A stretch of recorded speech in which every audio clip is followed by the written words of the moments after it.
بسم اللہ الرحمن الرحیم الحمد للہ وکفی وسلام علی عبادہ الذین اصطفی اما بعد فاعوذ باللہ من الشیطان الرجیم بسم اللہ الرحمن الرحیم والکاظمین الغیظ والعافین عن الناس واللہ یحب المحسنین صدق اللہ مولانا العظیم وصدق رسولہ النبی الکریم ونحن على ذلك لمن الشاہدین والشاکرین والحمد للہ رب العالمین۔ توفیق الہی سے آج کی اس ہفتہ وار اصلاحی مجلس میں قرآن مجید فرقان حمید کی ایک آیت مبارکہ تلاوت کرنے کی سعادت حاصل ہوئی۔ اس آیت مبارکہ میں اللہ ذوالجلال نے اپنے پسندیدہ بندوں کی کچھ صفات ذکر فرمائی ہے۔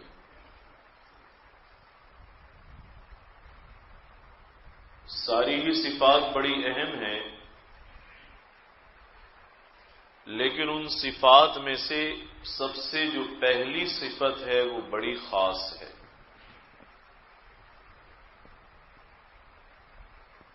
دیکھیے اللہ تعالی نے تعریف اس بات پر فرمائی ہے، پسندیدگی کا اظہار اس وجہ سے فرمایا گیا وہ بندے جو غصے کو پی جانے والے ہیں اور معاف کر دینے والے ہیں، اور پھر اس سے بڑھ کر احسان کرنے والے ہیں۔ علماء نے لکھا ہے اللہ تعالی نے غصہ ہر انسان کے اندر فطری طور پر رکھا ہے، اور واقعتاً کوئی وصف ایسا نہیں ہے جو اللہ نے رکھا ہو اور وہ بیکار وصف ہو۔ بیکار نہیں ہے، کار آمد ہے۔ اور ہلکا کیجیے پنکھے کو، تھوڑا سا اور ہلکا کر دیجیے۔ وہ کار آمد وصف ہے۔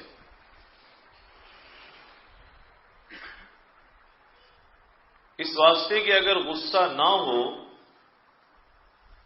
تو انسان کو حیا اور غیرت سے بھی واسطہ نہیں رہے گا۔ کوئی بھی برے سے برا کام دیکھے گا تو اس کی غیرت بیدار نہیں ہوگی، جذبات منتشر نہیں ہوں گے، وہ کسی چیز کی قباحت کو قبول نہیں کرے گا، قباحت کو سمجھے گا نہیں۔ ایسے ہی جہاد پر اگر جاتا ہے تو بھائی دشمن سے لڑتے ہوئے کچھ غیظ و غضب ہوگا تو لڑے گا نا، غیظ و غضب ہوگا تو لڑے گا، اور اگر غیظ و غضب بالکل نہ ہو تو کیا لڑے گا یہ؟ اور پھر یہ تو پسندیدہ بات ہے کہ حق بات پر غصہ آنا بھی چاہیے، حق بات پر غصہ آنا بھی چاہیے۔ تو اگر اسے درست موقع تک محدود رکھا جائے، جہاں جتنے غصے کے اظہار کی شریعت نے اجازت دی ہے وہاں تک محدود رکھا جائے، وہیں تک محدود رکھا جائے تو یہ صفت محمود ہے، اچھی صفت ہے۔ اور اگر اس حد سے آگے بڑھا دیا جائے، جیسا کہ آج کل ہم نے بڑھا دیا، اگر آگے بڑھا دیا جائے، غصہ ساری حدوں کو پار کر جائے، ساری حدوں کو پار کر جائے، تو بھائی پھر طے شدہ سی بات ہے، یقینی سی بات ہے کہ اب یہ مذموم صفت بن جائے گی، اب یہ مذموم صفت بن جائے گی، محمود صفت نہیں رہے گی۔ اس لیے کہ حد سے زیادہ ہوگا تو یہ لوگوں پر ظلم کا باعث بنے گا، زیادتی کا باعث بنے گا، حقوق کے تلف کر لینے اور سلب کرنے کا باعث بنے گا جب حد سے زیادہ ہوگا، اور اگر حد میں ہوگا تو نفع اور فائدے کا باعث بنے گا۔ آج کل ہمارے ہاں عجیب صورتحال ہے کہ غصہ اکثر و بیشتر لوگوں میں حدود سے بہت تجاوز کر چکا ہے، غصہ بہت تجاوز کر چکا ہے، اور جب کوئی غصہ کرتا ہے تو پھر وہ یہ نہیں سوچتا کہ میں اس وقت غصے کا اظہار کتنا کر رہا ہوں اور کتنا کرنے کی شریعت مجھے اجازت دیتی ہے، کتنا کرنے کی شریعت مجھے اجازت دیتی ہے۔ بھائی اللہ کو وہی بندے پسند ہیں جو ہر موقع پر حد شریعت کے اندر رہتے ہوں، اس حد کو عبور نہ کرتے ہوں۔ حضرت علی رضی اللہ تعالیٰ عنہ کا مقابلہ ایک لڑائی میں دشمن کے ایک پہلوان سے ہوا، چنانچہ آپ اس کے سینے پر سوار ہو گئے، سینے پر سوار ہو گئے، اور قریب تھا کہ اب اس کی گردن اتار دیں کہ اس نے نفرت سے آپ کے چہرے پر تھوک دیا، تھوک دیا۔ اب ظاہر ہونا تو یہ چاہیے اگر کوئی کسی کے چہرے پر تھوک دے تو غصہ بہت بڑھ جائے گا، اس کا غصہ بہت بڑھ جائے گا، لیکن دیکھنے والوں نے عجیب منظر دیکھا کہ حضرت علی رضی اللہ تعالی جو حیدر کرار کہلاتے ہیں، شیر خدا کہلاتے ہیں، اسد اللہ الغالب، اب انہوں نے یہ کرنے کے بجائے کہ اس کی گردن جلدی اتار دیں، سینے سے اتر گئے۔ لوگ بڑے حیران ہوئے، یہ کیا کیا، یہ کیا کیا؟ بعد میں کسی نے پوچھا آپ نے تو ہاتھ آیا دشمن، ہاتھ سے خود نکال دیا، سینے پر سوار ہیں، کام تمام کرنا چاہیے، آپ نے اس کو چھوڑ دیا، سینے سے اتر آئے۔ فرمایا لگے ہاں میں سینے تک پہنچا اور سینے پر سوار ہوا اور گردن اتارنے کو تھا، یہاں تک تو ساری باتیں اللہ کی رضا کے لیے تھی،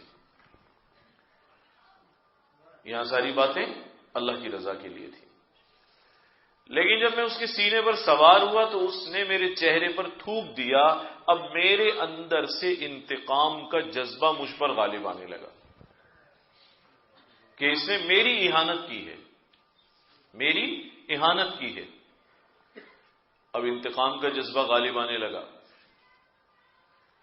تو میں نے کہا کہ اب اسے قتل بھی کروں، بے دردی کے ساتھ قتل کروں، لیکن پھر مان خیال آیا یہ قتل تمہارے جی کے خوش کرنے کو ہوگا، رب کے خوش کرنے کو نہیں ہوگا، تم اپنی ذات کے انتقام کے لیے اس کو مارو گے، اللہ کی رضا کے لیے تو قتل نہ ہوا۔ پھر یہ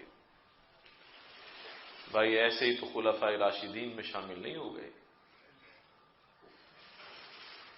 ایسے ہی تو شہر علم کا دروازہ نہیں بن گئے، اتنا بڑا مقام، اتنے فضائل ایسے ہی تو حاصل نہیں ہو گئے۔ کیسے احتیاط والے، کتنا اللہ کا ڈر رکھنے والے، کیسا خوف رکھنے والے، یہ دشمن پر چڑھے ہوئے ہیں، اور اس وقت بھی خیال یہ ہے کہ کوئی کام میرے منشا سے نہ ہو، اللہ کا منشا پھر بھی پیش نظر ہے، مرضی میری نہ چلے اس وقت بھی، تو اپنے غصے کے تقاضے پر عمل نہیں فرمایا۔ جانتے تھے اب اگر اس کو میں نے اپنے انتقام کے جذبے سے مارا تو اللہ کے ہاں یہ کوئی قربانی شمار نہیں ہوگی، میرا یہ عمل مقبول عمل نہیں ہوگا۔ غور کرنا چاہیے زندگی کے ہر گوشے میں، کیا ہم حدود شریعت کی اتنی رعایت کرتے ہیں؟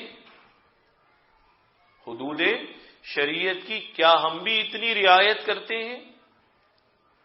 جواب یقین سے میں کہہ سکتا ہوں، غالب اکثریت کے بارے میں تو یہ آئے گا ہم نہیں رعایت کرتے، ہم رعایت نہیں کرتے۔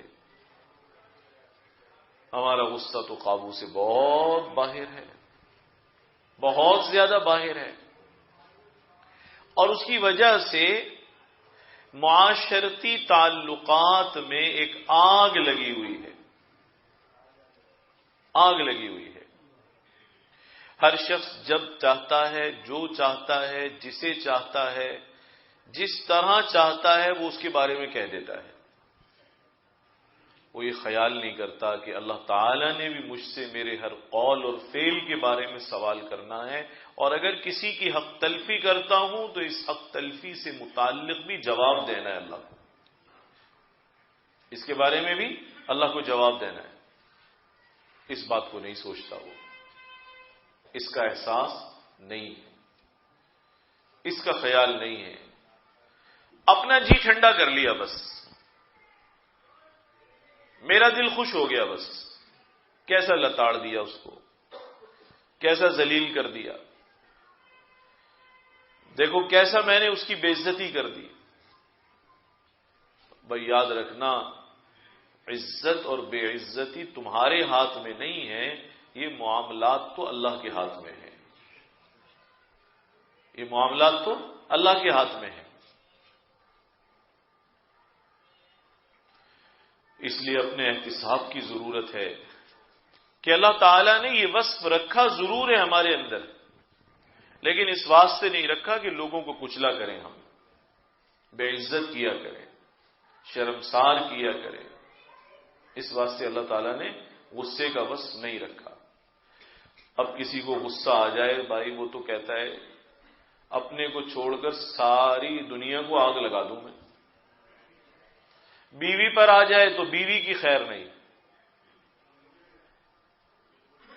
بیوی پر آ جائے تو بیوی کی خیر نہیں، رشتے ناتوں پر غصہ آ جائے تو ان کی خیر نہیں، ان کی خیر نہیں۔ اور حضرت مسیح الامت رحمت اللہ علیہ کی تحقیق تھی کہ غصے کی زیادتی بھی تکبر سے ناشی ہے، یہ تصوف کی جو باریک باتیں ان میں سے ہے۔ شیخ سمجھ رکھتا ہوگا تو سمجھے گا یہ جو روٹ ہے یہ کہاں سے نکل رہی ہے، یہ جڑ کس سے مل رہی ہے جا کر۔ حضرت مسیح الامت رحمت اللہ علیہ امام السلوک تھے، ہمارے دادا پیر رحمت اللہ علیہ، تو حضرت فرمایا کرتے تھے یہ مرض اس مرض سے ملتا ہے، یہ مرض اس مرض سے ملتا ہے، یعنی اس کی وجہ سے یہ بیماری پیدا ہو رہی ہے اور اس کی وجہ سے یہ بیماری پیدا ہو رہی ہے۔ محقق جسے کہہ لے، حضرت نے لکھا ہے غصے کی زیادتی بھی کبر سے ناشی ہے، تکبر اس کے اندر موجود ہے، تکبر موجود ہے، اس تکبر کی وجہ سے بے جا غصہ سب پر کر رہا ہے، کسی کی عزت اس سے محفوظ نہیں، کسی کی آبرو اس سے محفوظ نہیں۔ تو غور کرنا چاہیے، اور بھائی جو غصہ زیادہ کرنے والا ہوگا وہ کبھی لوگوں کا کما حقہ حق ادا نہیں کر سکتا، کر سکتا ہے ادا نہیں کر سکتا، کیسے حق ادا کرے گا بھائی؟ وہ اس پر تو غلبہ ہے اس چیز کا۔ حدیث شریف میں آتا ہے ایک صحابی نے حضور علیہ الصلوۃ والسلام سے عرض کیا مجھے ایک نصیحت فرمائیے، آپ نے فرمایا لا تغضب، غصہ مت کیا کر۔ تو انہوں نے خیال کیا چھوٹی سی نصیحت ہے، محدثین نے لکھا ہے ان کے خیال میں شاید چھوٹی سی بات ہوگی، بھئی اتنی سی بات ہے، غصہ مت کیا کرو۔ حالانکہ بعض باتیں سادہ بھی ہوتی ہیں، چھوٹی بھی ہوتی ہیں، لیکن کمال کی حکمت اپنے اندر لی ہوئی ہوتی ہیں۔ اگر وہ سادہ اور چھوٹی بات سمجھ میں آ جائے تو شاید زندگی سنور جائے۔ تو انہوں نے پھر پوچھا، پھر سوال کیا اور نصیحت فرمائی۔ آپ نے فرمایا غصہ مت کیا کرو، غصہ مت کیا کرو۔ پھر سوال کیا کہ اور نصیحت فرمائی، فرمایا غصہ مت کیا کرو، غصہ مت کیا کرو۔ یعنی انہیں بتا دیا کہ یہ جو ناحق غصہ ہے یہ تمہارے سارے اعمال کو بگاڑ دینے کے لیے اکیلا ہی کافی ہے۔ اخلاق بھی خراب ہوں گے، ظاہر ہے جب بہت زیادہ بیجا غصہ کرے گا تو اخلاق اچھے رہیں گے؟ اخلاق اچھے نہیں رہیں گے، گالی بھی دے گا، بہتان ترازی بھی کرے گا، اور اس کی زبان آلودہ ہوگی، اس کا لہجہ خراب ہوگا، اخلاق خراب ہو جائیں گے، معاشرت خراب ہو جائے گی۔ حق تلفی کرے گا لیکن حق تلفی کو حق تلفی بھی نہیں مانے گا۔ بعض لوگوں کا غصہ اتنا زیادہ ہوتا ہے بڑی بڑی غلطیاں کر لیں لیکن اس کے باوجود غلطی کا احساس نہیں ہوتا، بلکہ اخیر تک کیا ہوتا ہے میرا موقف صحیح ہے، بس میرا موقف صحیح ہے۔ میں آپ سے دو باتیں عرض کروں گا جو اپنے بڑوں سے سنی ہیں۔ انسان کو مستقل بذات نہیں ہونا چاہیے، مستقل مزاج ہونا چاہیے۔ میں نے حضرت رحمت اللہ علیہ سے سنا، مستقل بذات کا مطلب یہ ہے غلطی پر ہے تو بھی صحیح سمجھتا ہے، کھڑا رہتا ہے اس کو، بس نہیں میں جو ہوں بس ٹھیک ہوں، میری ذات میں کوئی خرابی نہیں ہے۔ فرمایا کرتے تھے اگر کوئی اتنا اپنی ذات پر اعتماد اور بھروسہ کیے بیٹھا ہے اور اچھی بات سمجھتا ہے تو یہ مستقل بد ذات ہے۔ یہ تبدیل کیسے ہوگا؟ پھر بات کیسے مانے گا؟ پھر وہ کہیں نہ کہیں کسی نہ کسی بات میں آ کر پھر کہے گا نہیں میں ہی ٹھیک تھا، لوگ ٹھیک نہیں تھے۔ مستقل مزاجی یہ ہے کہ نیک کام شروع کیا، مزاج ڈھل جائے، نیکی پر استقلال اور استقامت مل جائے، یہ تو بات صحیح ہے۔ لیکن ہماری ذات کہاں سے مستقل ہو گئی بھائی؟ ہمارے موقف کہاں سے مستقل ہو گئے کہ بس ہم ٹھیک باقی سب غلط؟ یہ اچھی علامت نہیں ہے۔ تو یہ کبر سے ناشی ہے، اس کی جڑیں وہاں سے نکل رہی ہیں۔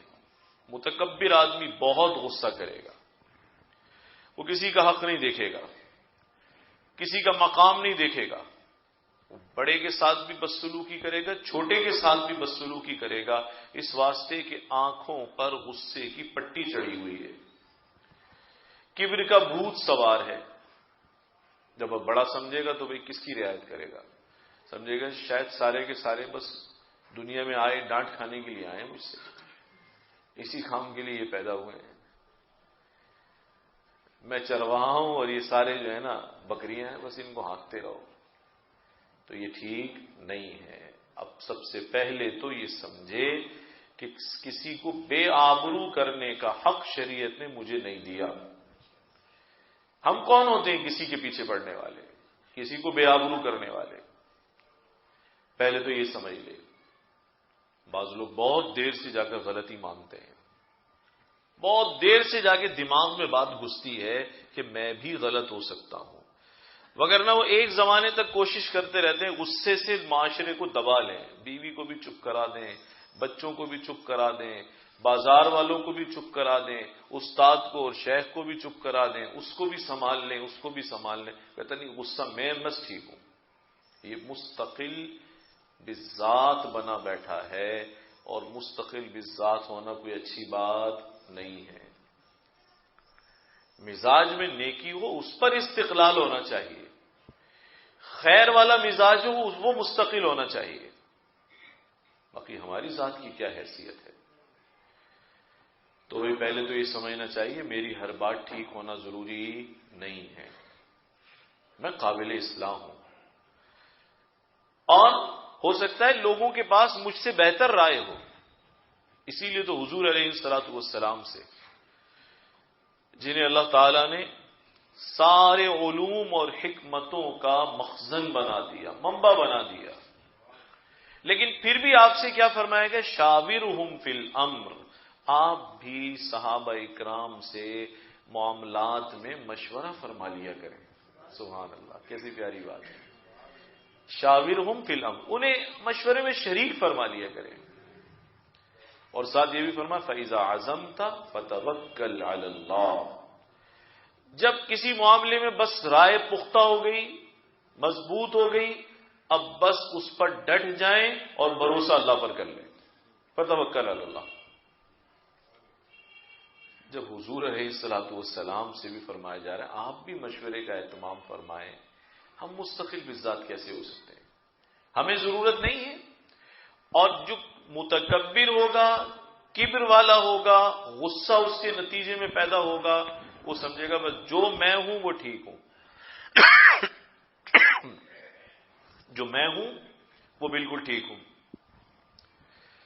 اب آپ اس کو دیکھ لیجئے، شیطان، اللہ تعالیٰ نے حکم فرمایا اسے کہ دیکھو، فرشتوں کو پہلے خبر دی گئی کہ میں اپنے ہاتھوں سے آدم کو بنانے والا ہوں، وجود دینے والا ہوں، اور تمہارے لیے حکم یہ ہے کہ جب اسے بنا لوں تو تم کیا کرنا؟ سجدہ کرنا۔ اسجدوا لآدم، تم سجدہ کرنا۔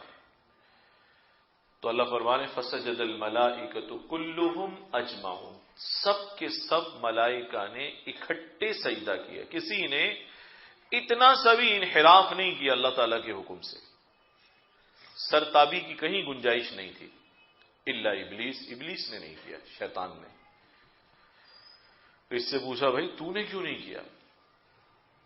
اور اسے سجدہ نہیں کیا، ما خلقت بیدی، جسے میں نے اپنے ہاتھوں سے بنایا، اسے سجدہ نہیں کیا تو نے۔ تو اب اللہ تعالیٰ کو حکمت سمجھا رہا ہے۔ ذرا دیکھیے، جب بڑائی اور تکبر آ جائے تو رب العالمین کے سامنے بھی مخلوق کھڑی ہو جاتی ہے، خالق کے سامنے کھڑا ہو رہا ہے ابھی، کہہ رہا ہے میں نے اس لیے سجدہ نہیں کیا، انا خیر من خلقتنی من نار وخلقتہ من طین، یا اللہ آپ کا حکم ٹھیک نہیں تھا، نعوذ باللہ، آپ کا حکم ٹھیک نہیں تھا۔ کیوں ٹھیک نہیں تھا؟ اب حکمت بتا رہا ہے اللہ کو، اللہ تعالیٰ کو حکمت سمجھا رہا ہے، کہہ رہے اس لیے ٹھیک نہیں تھا کہ میں اس سے بہتر ہوں، انا خیر من خلقتنی من نار، میں اس لیے بہتر ہوں، مجھے آگ سے پیدا کیا ہے اور اسے مٹی سے پیدا کیا۔ احمق کو کہتے ہیں جب تکبر آ جائے، بڑائی آ جائے، تو پھر سامنے والے کو نہیں دیکھتا کہ وہ کتنا بڑا ہے، اپنی بڑائی والی بات ہی سب سے بڑی لگتی ہے۔ اللہ تعالیٰ کو حکمت سمجھا رہا ہے آپ کا حکم صحیح نہیں ہے، نعوذ باللہ، اس لیے کہ میں بہتر ہوں، میں افضل ہوں، اس کا مرتبہ مجھ سے کم ہے، میں آگ سے پیدا ہوں، وہ مٹی سے پیدا ہوا ہے، آگ سے پیدا ہونے والا مٹی سے پیدا ہونے والے کو سجدہ کرے گا؟ یہ اللہ تعالیٰ کو اس نے دلیل دی ہے، یہ دلیل دی ہے۔ تو یہ کیا تھا؟ آنکھوں پر پٹی بندھی ہوئی، اور ایسا جمع ہوا ہے، ایسا ڈٹا ہوا ہے کہ آج تک رجوع نہیں کیا، قیامت تک کرے گا بھی نہیں رجوع۔ اللہ ایسا نہ بنائے، غلطی کا احساس ہو تو فوراً رجوع کرے، فوراً رجوع کرے۔ حکیم الامت مجدد الملت حضرت تھانوی رحمۃ اللہ علیہ کتنے بڑے وقت کے امام ہیں، شیخ ہیں، اور کتنے بڑے فقیہ ہیں اور عالم ہیں اور مصنف ہیں۔ خاص طور پر حضرت کتابیں لکھتے تھے، اس میں مسائل بھی آتے تھے، مسائل چھپتے تھے۔ کسی عالم نے تحقیق لکھ کر بھیجی کہ حضرت فلاں بات یہ جو آپ نے لکھی اس سے یہ والی بات درست معلوم ہو رہی ہے۔ جب حضرت کے پاس خطوط آتے تھے غور فرماتے تھے، اور پوری حضرت کی شورا تھی، ایک بڑے بڑے علماء بر صغیر کے چوٹی کے علماء حضرت کے متعلقین میں شامل تھے، مفتی اعظم پاکستان مفتی محمد شفیع صاحب جیسے، مولانا خیر محمد جالندری جیسے، علامہ شبیر احمد عثمانی، علامہ ظفر احمد عثمانی، مفتی محمد حسن صاحب امرتسری، یہ تو میں نے 4-5 نام لے دیے، بڑے بڑے جبال علم حضرت کے ساتھ تھے۔ تو مشورہ ہوتا تھا بھئی یہ انہوں نے توجہ دلائی ہے، ہم نے یہ مسئلہ شائع کیا، یہ تحقیق سامنے آئی، اب دیکھو کون سی بات ٹھیک ہے۔ اگر اتفاق ہوتا تھا کہ جو عالم صاحب نے توجہ دلائی ان کی بات ٹھیک ہے، تو حضرت تھانوی رحمۃ اللہ علیہ باقاعدہ رجوع بھی فرماتے تھے اور اعلان بھی فرماتے تھے کہ ہم نے جو پہلا مسئلہ شائع کیا تھا، ہم فلاں عالم صاحب کے بڑے مشکور ہیں، انہوں نے ہماری توجہ دلائی، اللہ انہیں جزائے خیر دے۔ اب صحیح مسئلہ ایسے نہیں، ایسے ہے جیسے انہوں نے بتایا ہے۔ اب آپ مجھے بتائیں، متکبر آدمی رجوع کرے گا کبھی؟ کبھی بھی رجوع نہیں کرے گا۔ وہ کہے گا میں شریعت کے مطابق نہیں ڈھلتا، شریعت میری مرضی کے مطابق ڈھلے، میں شریعت کے مطابق نہیں ڈھلوں گا، شریعت میری مرضی کے مطابق ڈھل جائے۔ آج حضرت تھانوی رحمۃ اللہ علیہ دنیا میں نہیں ہے، اور آپ کو دنیا سے گئے ہوئے لگ بھگ 80 سال ہونے والے۔ 1943 میں آپ کا انتقال ہوا ہے، 1943 میں، 2022 چل رہا ہے۔ تو اب آپ اندازہ لگائیے، آج ہم حضرت تھانوی رحمۃ اللہ علیہ کا ذکر کر رہے ہیں تو آج ہم عیب کے طور پر، خامی کے طور پر کر رہے ہیں، یا اس رجوع کی وجہ سے خوبی کے طور پر کر رہے ہیں؟ خوبی کے طور پر کر رہے ہیں، خوبی کے طور پر کر رہے ہیں۔ اس لیے میں ہمارے طلبہ بھی بیٹھتے ہیں، ان سے بھی کہوں گا کبھی اپنی بات کو اور اپنی ذات کو مستقل نہ سمجھیں کہ نہیں جو میری زبان سے نکلی وہ بات ٹھیک ہے۔ ہمیشہ یہ بات رکھیں، ہو سکتا ہے میری بات درست نہ ہو، اس میں کمی ہو، جو توجہ دلا رہا ہے اس کی مہربانی ہے کہ وہ کم از کم میرے جسم پر لگی ہوئی گندگی صاف کر رہا ہے۔ یہ کوئی توجہ دلاتا ہے نا، تو اس سے گلہ نہیں کرنا چاہیے کبھی۔ تو بھائی جو متکبر ہوگا وہ تو کبھی رجوع نہیں کرے گا، اور یہ غصہ اس تکبر جیسے موذی مرض کی شاخ ہے، اس سے نکلنے والا ہے۔ امام مالک رحمۃ اللہ علیہ سے ایک مجلس میں 40 سوال کیے گئے، تو 36 کے جواب میں آپ نے فرمایا مجھے معلوم نہیں، تحقیق کر کے بتاؤں گا۔ یہ مزاج بنانا چاہیے، عالم دین ہے، ارے کوئی کمپیوٹر ہے کیا یہ کہ جس کے اندر سارے مسئلے فیڈ ہیں، بس سامنے والے نے سوال کیا، سوال کیا کیا، بس اس نے گویا کہ ہمارا بٹن دبا دیا، اب وہی مسئلہ سافٹ ویئر میں سے باہر آ جائے گا۔ انسان ہے، دماغ حاضر ہے یا نہیں، مسئلہ مستحضر ہے یا نہیں۔ آپ ایک عادت بنا لیں اور اللہ تعالیٰ اس عادت کی وجہ سے آپ کو عزت عطا فرمائیں گے کہ مسئلہ تحقیق سے بتائیں۔ کبھی اپنے آپ کو یہ نہ سمجھے کہ میں بس بڑا آدمی، میری بات صحیح بات، میری بات میں غلطی نہیں ہو سکتی، بالکل ہو سکتی ہے۔ تو بعض مرتبہ نوجوان علماء ہوتے ہیں وہ کہتے ہیں وہ ہو گئے، لو 4 آدمیوں میں بیٹھیں گے، کسی نے کسی شادی میں کسی گیدرنگ میں مسئلہ پوچھ لیا، ہم نے کہا ہمیں تو ابھی نہیں آتا، تو اس میں کیا ہوگی ہماری بے عزتی ہو جائے گی۔ یہ بے عزتی نہیں ہے، سامنے والے کو جب آپ یہ بتائیں گے مسئلہ مجھے ابھی ذہن میں نہیں ہے، دیکھ کر بتاؤں گا میں، اس کے دل میں ایک خیال تو آئے گا آدمی محتاط بھی ہے اور تحقیق کا مزاج بھی رکھتا ہے، ایسے اپنی طرف سے مارتا نہیں ہے۔ حضرت تھانوی رحمۃ اللہ نے لکھا ہے، ایک صاحب مشہور تھا کہ جو سوال پوچھو تو فوراً جواب دیتے تھے، جواب نہ آئے تو الجھاتے تھے پھر۔ اب وہ ایک آدمی آیا، اس نے پوچھا بھائی وہ کنویں میں چوہا گر گیا ہے پانی میں، اب کتنے ڈول نکالنے ہیں بتائیے، کتنے ڈول نکالنے ہیں؟ اس نے کہا پہلے تو یہ دیکھو رنگ کیا تھا اس کا، کالا تھا کالا تھا یہ سفید تھا۔ اب یہ کیوں کہہ رہا ہے کہ بھئی یہ جائیں تو مسئلہ دیکھوں میں، کالا تھا یہ سفید تھا۔ انہوں نے کہا حضور ہمارے ملک میں تو سفید ہوتے ہی نہیں ارے میں کہہ رہا ہوں تم دیکھو جا کر کون سے رنگ کا تھا، ایسا تھا ویسا تھا۔ ارے میاں کیوں اپنی اس کے پیچھے پڑے ہیں؟ حفاظت اپنی عزت کی نہ کریں، حفاظت شریعت کی کریں، ہم اس کے خادم ہیں۔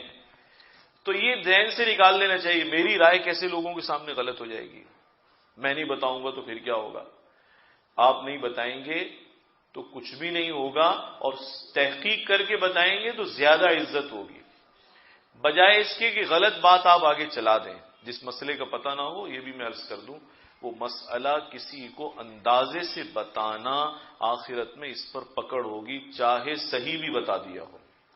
پتہ نہیں تھا، آج کل لوگوں میں بڑی بیماری ہے یہ، اور ہر شخص کے دماغ میں یہ ہے کہ بس مجھ سے لوگوں نے پوچھا ہے تو مجھے بتا دینا چاہیے۔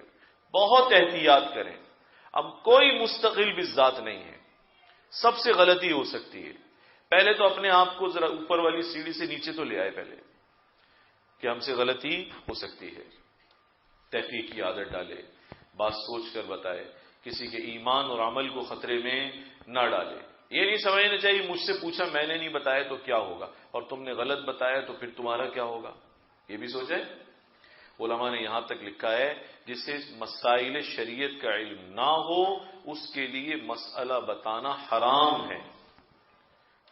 پاکستان میں تو مفتی بھائی اتنی تعداد میں ہو گئے کہ ایکسپورٹ کر دیں ہم، ایک ہی چیز ہے ایکسپورٹ، جتنا چاہے ایکسپورٹ کر دیں۔ دو چیزیں ہیں جن میں ہم خود مختار ہیں، خود کفیل ہے، خود مختار نہیں، خود کفیل ہے۔ ایک ہمارے یہاں مسئلہ بتانے والا ہر آدمی ہے، دنیا کے جس کونے میں ضرورت ہو تو ایکسپورٹ کر دیں، اور ایک ڈاکٹر بہت ہیں، بیماری کا بھی ذکر شروع کریں تو نسخوں کی جو ہے نا آمد شروع ہو جائے گی، ہر آدمی ڈاکٹر ہے، ہر آدمی ڈاکٹر ہے۔ تو یہ آپ اپنی عزت نہ دیکھیں، یہ دیکھیں کہ میں اس کے دین کو خراب نہ کر دوں۔ حرام ہے، مسئلے کا پتہ نہ ہو اور اندازے سے بھی نہیں بتانا چاہیے۔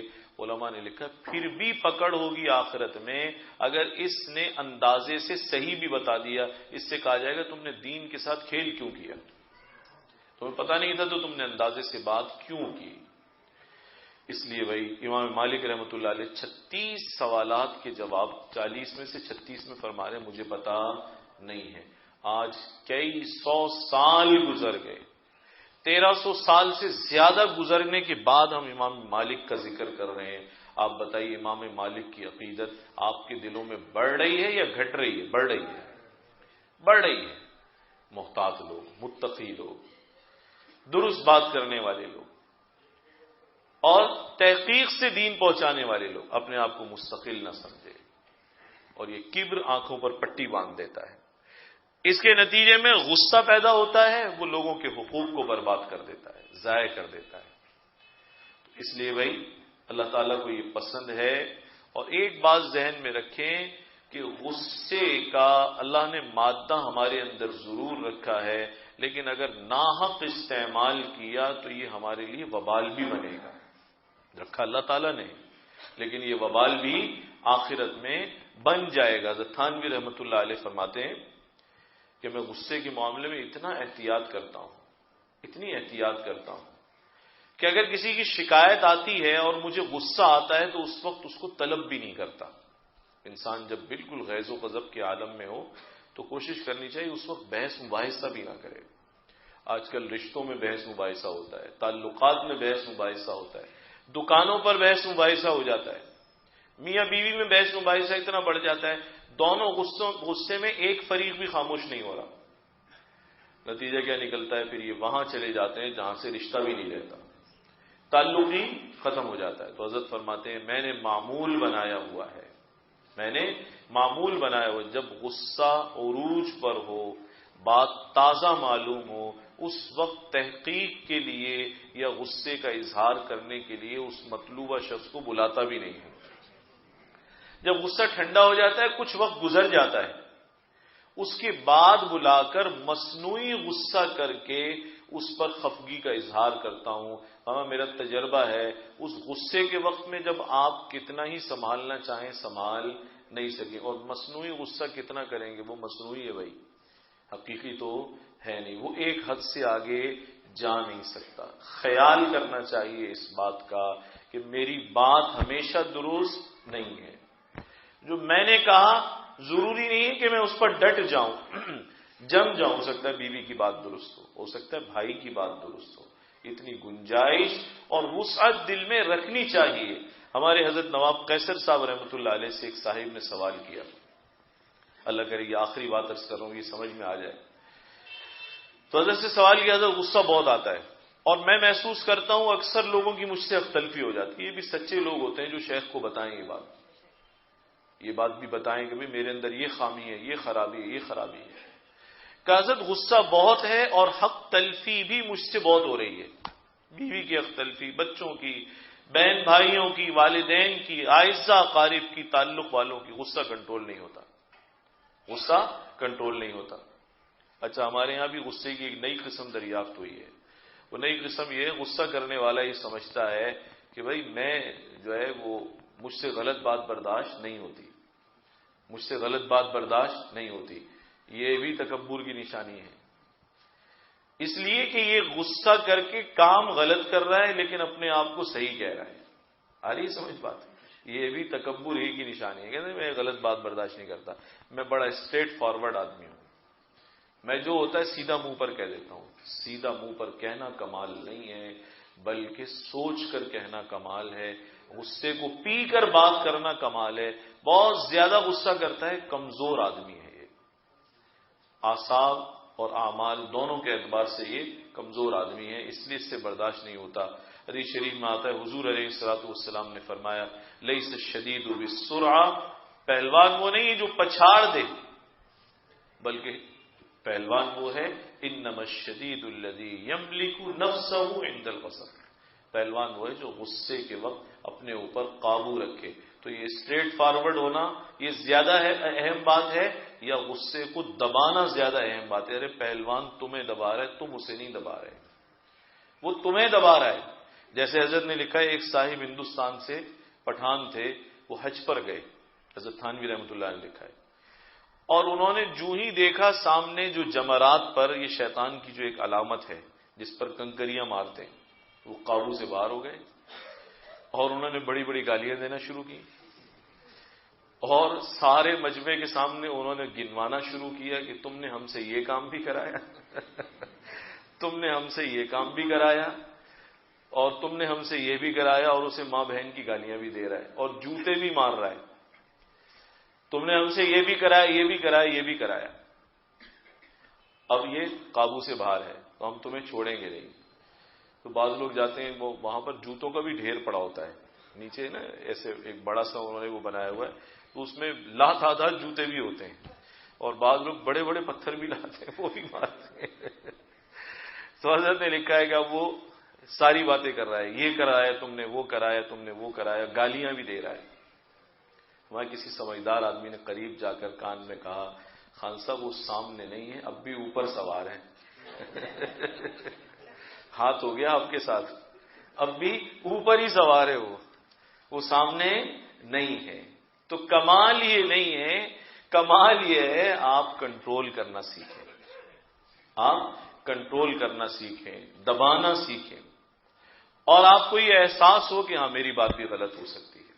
اس غصے کو پینا سیکھیں. تو میں عرض کر رہا تھا حضرت کی بات، آخری بات عرض کروں گا. حضرت سے انہوں نے لکھ کر پوچھا کہ حضرت غصہ بہت آتا ہے، حق تلفی بہت ہوتی ہے تعلق والوں کی، رشتہ داروں کی، بیوی بچوں کی اور اعزاء اقارب کی. لوگ میرے غصے سے تنگ ہیں، مجھے بھی محسوس ہوتا ہے کہ حق تلفی ہو رہی ہے، اور یہ بھی بڑی بات ہے، یا تو اللہ والوں کی صحبت کی برکت، ورنہ غصے والے کو یہ کم محسوس ہوتا ہے، وہ سمجھتا ہے میں حق پر ہوں اس لیے میں صحیح بات کر رہا ہوں. تو حضرت نواب صاحب رحمۃ اللہ علیہ نے انہیں لکھا فرمایا ایک چیز کی عادت بنا لو، ہے بڑی مشکل، ہے مشکل. وہ کیا ہے؟ میں دیکھو اگر تمہیں احساس ہو جائے کہ تم نے غصہ زیادہ کیا اور ناحق کیا اور دوسرے کی حق تلفی ہو گئی، یہ معلوم ہو جائے، احساس ہو جائے، جیسے لکھا تھا انہوں نے، ہمیں ایک بات کی عادت بنا لو، انشاءاللہ غصے کا علاج ہو جائے گا. جس کے ساتھ زیادتی ہو، چھوٹا ہو یا بڑا ہو، بعد میں اس سے معذرت کیا کرو. اب بتائیے سانپ کا سر کچل دیا یا نہیں؟ کچل دیا نا. اب جسے غصہ زیادہ آتا ہے اس کے لیے جھکنا بڑا مشکل ہوتا ہے، معذرت کرنا بہت مشکل کام ہوتا ہے. تو حضرت نے فرمایا بس جب محسوس ہو جائے کہ میں نے غصہ ناحق کیا، حق تلفی ہو گئی، اب یہ مت دیکھنا چھوٹا ہے یا بڑا ہے، یہ چھوٹا بھائی ہے یا سامنے والد ہے یا والدہ ہے یا کوئی اور رشتہ دار ہے. جب احساس ہو جائے کہ میں نے ناحق کیا، میں نے حق تلفی کی، تو ہمت کر کے اس سے معذرت کرو، معافی مانگ لو. فرمایا چند دن کے بعد پھر بتانا کیسا محسوس ہوا. یہ تمہاری عادت انشاءاللہ اگر عمل کیا تو چند دن میں ختم ہو جائے گی. وہ کتنی دفعہ معذرت کرے گا بھائی لوگوں سے, کس کس سے معذرت کرے گا؟ تو یہ چیز غصے والی جو چیز ہے دماغ سے نکال دے کہ میری بات صحیح ہے یا میں بالکل صحیح ہوں یا میرا موقف صحیح ہے, سامنے والے کی بات درست نہیں ہے. ہو سکتا ہے تمہارا بلڈ پریشر ہائی ہو رہا ہو بھائی, اس وجہ سے غصہ آ رہا ہو تمہیں. تو یہ اب تمہاری چونکہ صحت ٹھیک نہیں ہے, اس کا اثر دماغ اور اعصاب پر پڑ رہا ہے, کنٹرول لوز ہو رہا ہے, یہ سمجھ رہا ہے میں حق پر ہوں. اسے تو بیچارے کو علاج کی ضرورت ہے, اسے دوا کی ضرورت ہے. اپنے آپ کو کبھی بھی یہ نہ سمجھے کہ میں صحیح ہوں.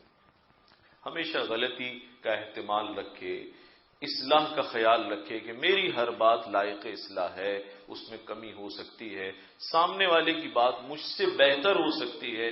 سرکار دو عالم صلی اللہ علیہ وسلم بھی ساری حکمتوں کے منبع اور مقصد, اس کے باوجود جب آپ سے بھی فرمایا جا رہا ہے آپ بھی صحابہ اکرام کو مشورے میں شریک فرما لیا کریں, تو میری اور آپ کی کیا حیثیت ہے.